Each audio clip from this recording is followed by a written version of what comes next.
मैं आपको बताता हूँ कि हमारे देश में जो जीएसटी है 1 जुलाई 2017 को लागू हुआ था। उससे पहले वैट हुआ करता था, उससे पहले जनरल सेल टैक्स एक्ट हुआ करता था। तो सेल टैक्स में कुछ कमियां थी उस टाइम कि लोग तंग होते थे, करप्शन बहुत थी। तो कांग्रेस के टाइम में एक वैट कानून बनाया गया, वैट लाया गया, पर वैट से भी वो चीज़ें दूर नहीं हुई। तो पहली बार मोदी जी की सरकार ने और इस इंटरनेशनल कई कंट्रीज से स्टडी करके ये देखा कि हमारे देश में जो है जीएसटी अगर लागू किया जाए तो इससे लोगों को और व्यापार में बहुत फ़ायदा हो सकता है। तो हमने जुलाई 17 में ये जब लागू किया, उसके बाद जब से ये जीएसटी हुआ चालू हुआ, अब आज तक इसमें बहुत अमेंडमेंट्स हुए। अमेंडमेंट का असली मकसद था कि लोगों तक जो इस कानून की इंटेंट थे, जो जिस भावना से ये कानून बना था, उस भावना से लोगों की के ऊपर इम्प्लीमेंटेशन हो। उसमें जो जो रुकावटें आती रही, उन रुकावटों को भी दूर करने के लिए इतनी अमेंडमेंट्स हुई हैं कि शायद ही किसी भी इंडिया के किसी कानून या किसी स्टैचूज़ में इतनी अमेंडमेंट, इतने सुधार हुए हों। जब ये जीएसटी एक्ट लागू किया गया, उसमें जितने प्रावधान थे 4 गुना उससे ज़्यादा अमेंडमेंट्स हुई हैं। और ये सबसे बड़ी बात है, लोगों ने इतना सहयोग दिया, व्यापारियों ने इतना सहयोग दिया कि उतनी सारी अमेंडमेंट्स के बाद भी इसको सुचारू रूप से लोगों ने एक्सेप्ट किया और करते गए। तो मैं ये कहना चाहता हूँ कि ये बहुत बड़ी बात थी जीएसटी का लागू होना। और जब ये लागू हो गया, उसमें हमें कुछ दिक्कतें आई जो अब हम आकर 2025 में 8 साल में हमारा मकसद था इसको 2020-21 में जो प्रारूप अब तैयार हुआ है, ये हम 2020-21 में कर देते। पर बीच में कोरोना काल में 2-2.5 साल का हमें गैप पड़ा। उसकी वजह से थोड़ी सी अमेंडमेंट्स या जो सुधार थे वो पूरी तरह हो नहीं सके, पर अब हुए हैं। और अब लेटेस्ट जो अमेंडमेंट हुआ है वो बहुत ही सरलीकरण है कि सारे जीएसटी में सारे स्लैब ख़त्म कर दिए। सिर्फ 2 स्लैब रखे हैं, 5% का और 18%। 12% का स्लैब बिल्कुल ख़त्म कर दिया। कुछ लग्जरियस गुड्स के लिए 28% है। वो 28% में वो गुड्स आती हैं कि जो आप समझो कि अगर कारों के ऊपर है 28% या स्कूटर हैं, तो जो स्कूटर 300 सीसी से नीचे हैं उसके ऊपर 18% ही है, 28 नहीं है। और जो कारें हैं जो 1200 सीसी या 1100 सीसी से कम है, एक क्राइटेरिया रखता है, उससे ऊपर की कारों को 28% है। निचली कारें जो हैं छोटे लोगों के लिए या आम लोगों के लिए, उसके ऊपर 18% है।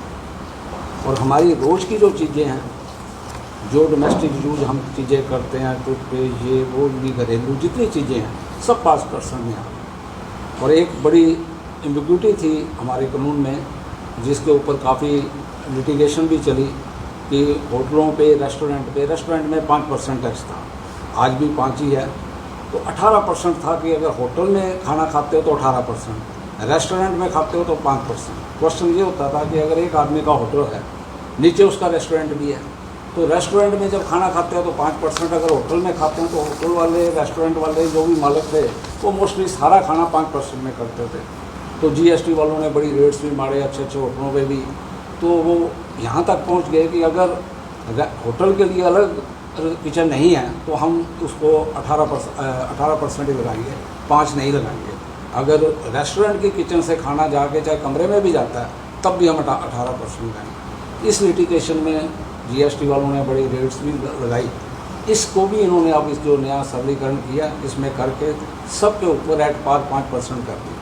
प्रवेश जी, एक बात बताओ कि जैसे कि आपने बताया जीएसटी का ये नया प्रारूप जो है देर हो गई इसको करते करते, आपने बताया 20-21 में कर देना चाहिए था, लेकिन कोरोना काल की वजह से ऐसा नहीं हो पाया।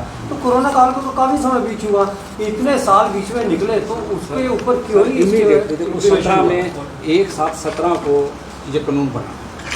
इमीडिएटली कोरोना आ गया। 1.5-2 साल कोरोना का पीरियड देखिए कि उस टाइम तो घर से निकलना भी मुश्किल था, मार्केट्स बंद हो गई, कोई आदमी किसी को मिलने नहीं जा सकता। तो एक और बड़ी बात बताऊँ आपको, सिर्फ ये नहीं है, आप लोगों के स्पिरिट और देश के हमारी निर्मला जी का जो फाइनेंस मिनिस्टर है, काम करने का इतनी मीटिंग्स हुई हैं, सब स्टेट के चीफ मिनिस्टर साथ बैठते हैं। ऐसे चीफ मिनिस्टर भी बैठते हैं जो जिन पे बीजेपी की सरकार नहीं है, वो भी सहमति करते हैं, तब सहमति के साथ इसमें संशोधन हों। यहाँ तक कि आपको बताएं कि शुरू में तो हमारी सरकार को काम करने के लिए जीएसटी को गब्बर टैक्स कहा गया, आप सब लोगों को भी पता है।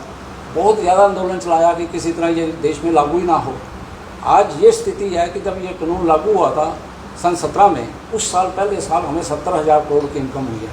और मुझे बड़े फ़ख्र के साथ कहना पड़ता है कि आज अभी सितंबर का महीना है, इस साल हम 2 लाख करोड़ से ऊपर GST रिसीव कर चुके हैं।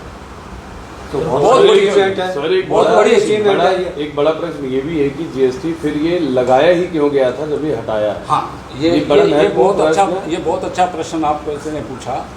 GST से पहले हमारे हर स्टेट में 4-5 तरह के टैक्स लगते थे। एक्साइज ड्यूटी होती थी 20%, सर्विस टैक्स होता था उसका भी अपना रेंज 20%, ऊपर से वैट होता था वो भी 12%, 18%, 40%, ऐसे 31 टैक्स थे कई स्टेटों में। एंट्री टैक्स, ऐसे कई टैक्स थे, वो सारे अबॉलिश करके एक ही टैक्स बनाया गया GST।